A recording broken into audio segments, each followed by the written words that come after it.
So today we are making Texas Fajitas, commonly known as Texas Fajitas, at least on most menus at Mexican restaurants. But we're going to have steak, chicken, and shrimp, along with traditional bell peppers and onions to go with our fajitas. My wife was whipping up some homemade pico de gallo to go with it, and it's going to be fantastic. So the griddle is heating up outside. We're going to do this on the Blackstone Griddle. And the only thing we're going to do to the veggies and to this meat before we take it out to the griddle is we're going to add some avocado oil to all the veggies. Not a whole lot. We just want to coat it a little bit.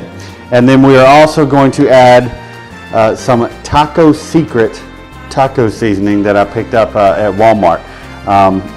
So many taco fajita seasonings are very similar anyways. But we love this stuff. We've used it before. We really like it. So I'm just going to put a generous amount on our veggies, and we're going to mix those up. Try to get as much of that taco seasoning on all the veggies as we can. And all of these are going to get mixed together on the griddle anyways, so it doesn't matter that we mix them here. So that looks pretty good. I'm going to add just a little more. And the avocado oil serves a couple of purposes. One, it's going to help it not stick on the griddle. And then the avocado oil has a unique flavor about it as well when we add it to all these veggies. So those veggies are good to go. We're going to set those aside. And we're going to do the same thing to our meat. So we're going to start with the steak. So for the steak, I happen to have a couple of New York strips in the freezer I had butchered a New York strip roast a while back, and we ended up with 2 extra steaks, and so I just pulled those out of the freezer, let them thaw out this week, and that's what we're gonna use for our steak for the fajitas. Just I cut these as thin as I could. You always want to cut steak when you're slicing like that, go against the grain, and these steaks look pretty good as I was slicing them up. Good fat content, which of course is going to add a lot of good flavor. So again, just some avocado oil, and we're going to put a little more Taco Secret on this stuff. Just try to get that coated real well. And this is sliced really thin, so once the steak goes on, it's going to cook really fast. We're going to do the same thing with our chicken.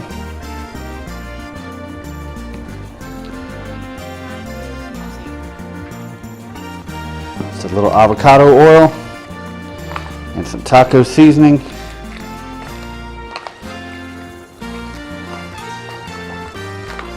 Mix that up good. I want my chicken hands on the seasoning.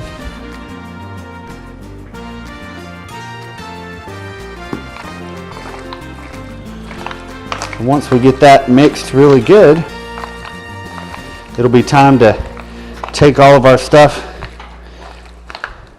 out to the griddle. We'll see you out there. All right, so welcome to our back porch. This is where I spend a lot of time cooking. I've got my Blackstone Griddle. I've got a smoker built in. We have a fridge built in out here, and we really enjoy this space. We have a good time. So the first thing we want to do is we want to lay down some avocado oil on the griddle.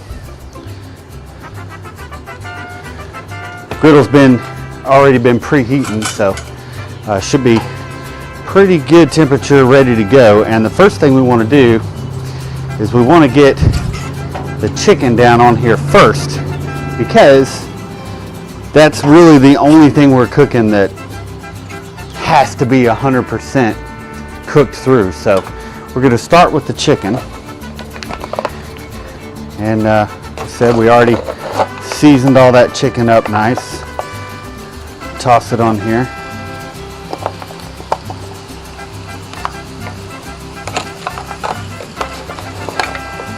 Trying not to get chicken on my fingers again. Otherwise I would have just grabbed it all and thrown it down on there. So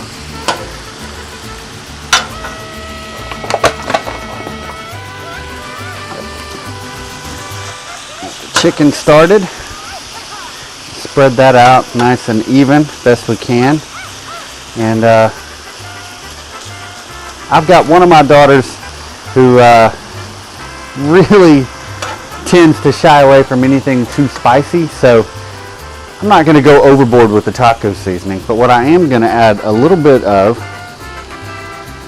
is a little bit of lime juice on this chicken.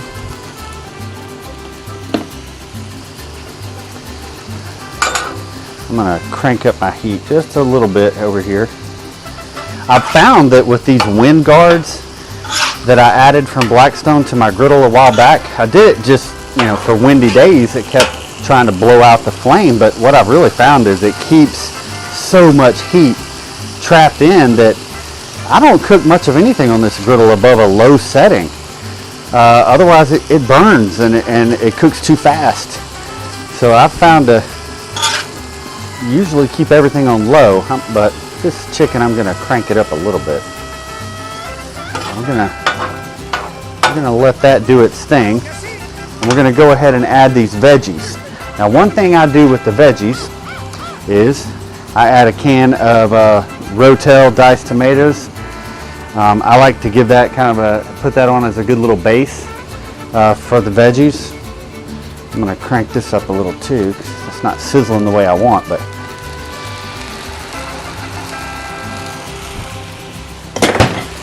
I'm gonna get that on there, heating up a little bit, and that's gonna kind of be a good little base for our other veggies. And we are going to just dump those right on there.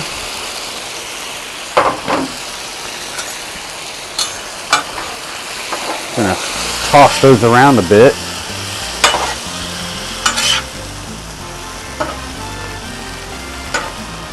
And these won't take long at all, and Kelly and I both are pretty particular with the veggies. We don't want them too soft and mushy, but you also don't want them to be too crunchy either. There's kind of a fine line there that you want these veggies to be. So what we're going to do is, now that we've got them tossed around a bit, we know they're seasoned well because we did that before we even came out here. So now we've got that Rotel in there as well. So what we're going to do is, I'm going to throw some lime juice down on these veggies. And I've got my basting cover, and I'm just going to slap a little water here, get some steam going. And we're going to cover those guys up and let them do their thing. Take that back down to low a little bit.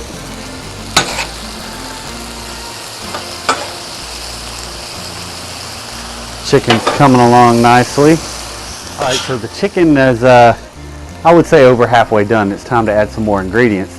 The veggies are steaming over here, getting soft under our basting cover. So the next thing we're gonna toss on is all that nice, thin cut New York strip steak. A lot of people prefer to use something like a flank steak or something when they're doing these fajitas, but like I said, I already had this steak on hand in the fridge, so I figured why not.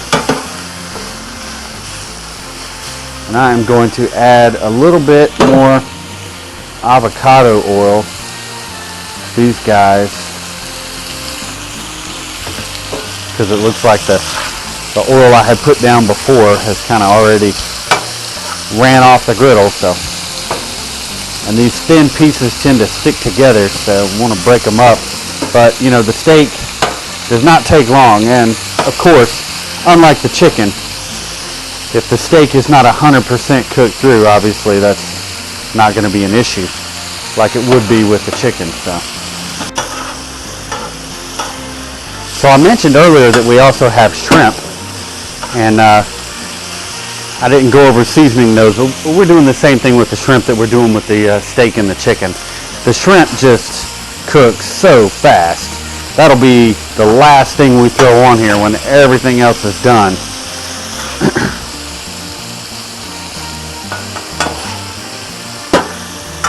I am going to, it was a little harder to toss the steak in the seasoning in the pan inside because it was all sticking together. So I'm going to add just a little more of the seasoning to the steak. Toss that around a bit.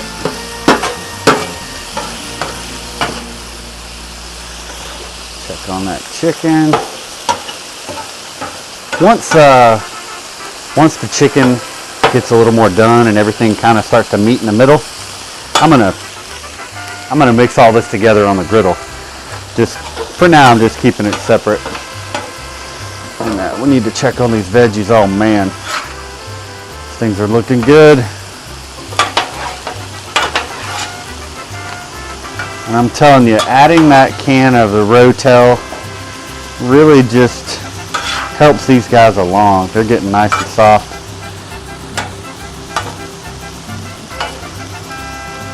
So far, so good. So one other thing that I forgot to mention a lot of things, right? So one other thing is chorizo.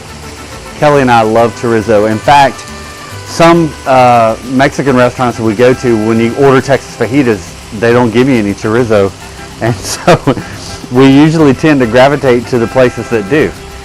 There's one nearby that we really like, and they always add chorizo to any of their, well, they call them their special fajitas. But it's a must-have for us. We love the stuff. So good. This steak is cooking fast.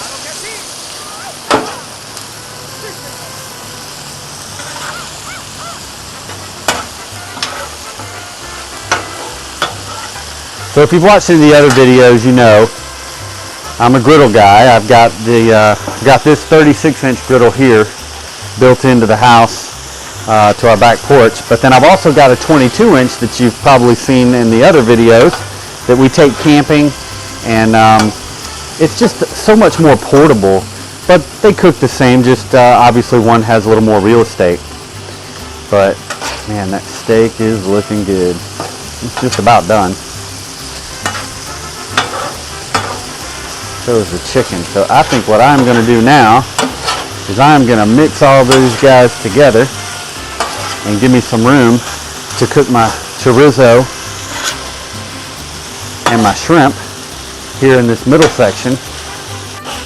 We're going to just leave that right there. I'm going to cut it down. I want that chicken just to continue a little bit more, just to be safe. My wife, every time I cook chicken, my wife is always like, maybe a few extra minutes just to be safe. Couldn't do it earlier, but this is what we're talking about here. Taco Secret. It's got a really good flavor. We really like it, and it's not too spicy, which is good for my kids. I am just going to use this guy to toss these around a little bit in our pan before we throw them on here, because like I said, this will not take long. Shrimp, if you've ever done a low country boil, you know shrimp goes in last, and it's pretty much as soon as it hits that boiling water, it turns pink. And by the time you get all the shrimp loaded in, it's about time to start taking shrimp out. This is on low, so it's not going to cook quite as fast as it would have in a boil, in a shrimp boil, where the water's really hot. And I don't want these guys piled up on top of each other. I want them to cook on the surface. Yeah, the shrimp is already smelling delicious, and it's already starting to curl up on me a little bit.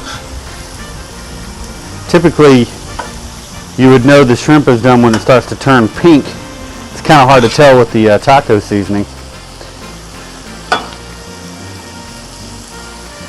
But it starts to curl up on those edges. This was shrimp that I bought that was already deveined, already peeled, no tail, just keeping it easy.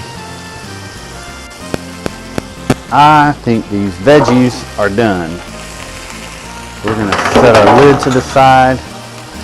Going to give them another good toss, but they feel like the texture I'm looking for. They're pretty soft.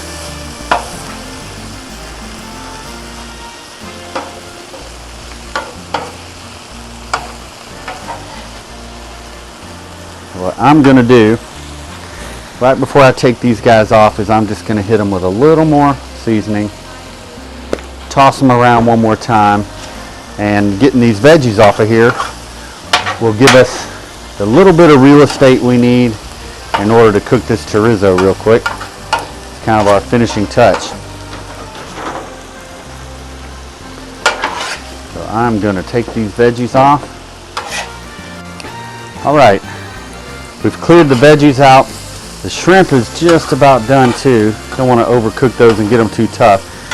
I gotta think this stuff over here is done. I'm really just keeping it warm at this point. So the next thing we're going to do, we're going to throw down a little more avocado oil over here on this last side. Smooth that out a bit. And now for the chorizo. Just going to squeeze some of that out of there.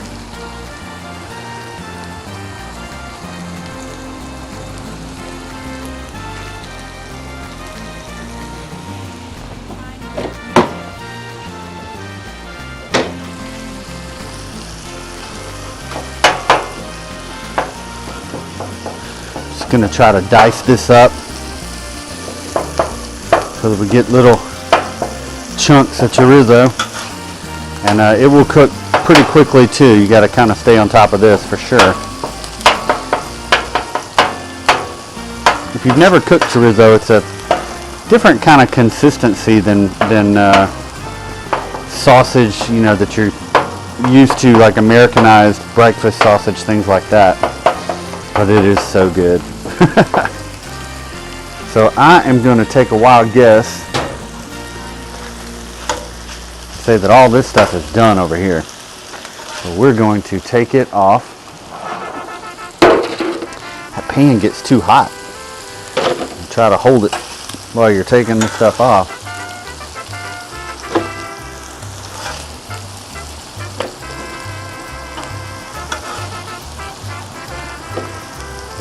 As I tend to do, we're gonna have way too much food. But hey, we'll all have lunch tomorrow, left over.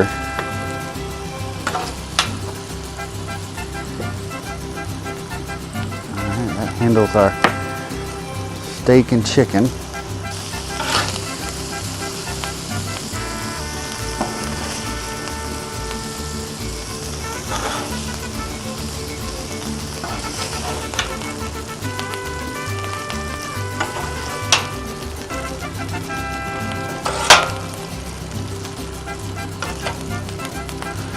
Alright, now we've got all that stuff, so we can turn these burners off over here. Griddle a little scrape, and of course, what kind of cook would I be? Excellent. Shrimp's not too tough. Steak's really good.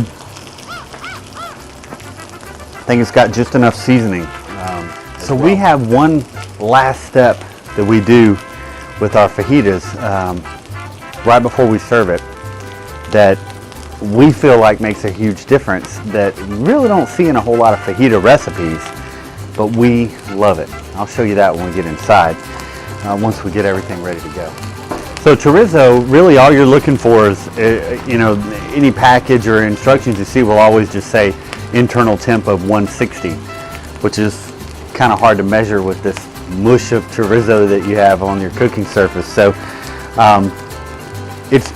I know it's done, so we're going to grab this off and take it in, and we'll add our little finishing touch, and then we'll be ready to plate one of these bad boys. Okay, so I mentioned that we have one last step that we like to do with our fajitas, and we've got all the meat done now, and so that step is, check it out here, what we like to do is a generous amount of lime juice and some honey. And I know you're thinking, honey? That's what I thought the first time that we found that in a recipe as well. We thought, that seems kind of odd, but it really just adds a different kind of flavor to the end product is really good. And it makes a difference. You can taste the honey, but it's not overpowering in any way. Gonna overpower the taco seasoning or any of the other flavors that you got going on there. All right, so just mix that up good. And we're just going to drizzle that all over our meat.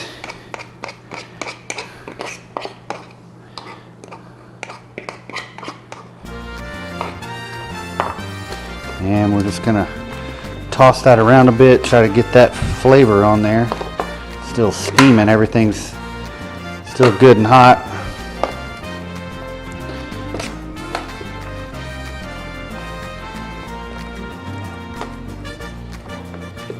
And I promise you, the lime juice and honey as the final step makes a big difference. Okay, moment of truth. Here we go, it's time to plate one of these guys. All right, so we started with our flour tortilla. We've got here on the plate. First thing I'm gonna add is some of this Mexican cream. You can pick it up at any grocery store, but it is good stuff. We're gonna add a little bit of cream there. I'm a spice guy, so I've got some diced jalapenos that I'm gonna add here on the bottom just to spice it up a little bit. My wife has made this delicious homemade pico de gallo that we're gonna lay down. Nice little bed of flavors there at the bottom. We're gonna add in some of our veggies, which again is bell peppers, onions, and then we started with a can of Rotel. And we're gonna add some steak and chicken, and as usually is the case with fajitas, the hardest part is trying to close the fajita at the end. All right, so we've got some steak, chicken, and shrimp. And now the last thing I'm gonna add is a little bit of this chorizo kind of on top. And we're gonna, final touch, Gringo Bandito hot sauce.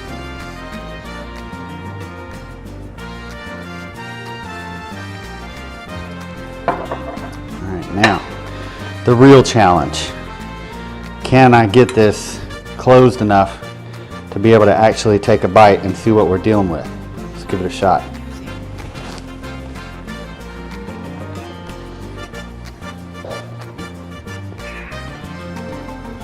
Give it a try, you won't be sorry. It's outstanding. Be sure to subscribe to the channel. Check us out next time.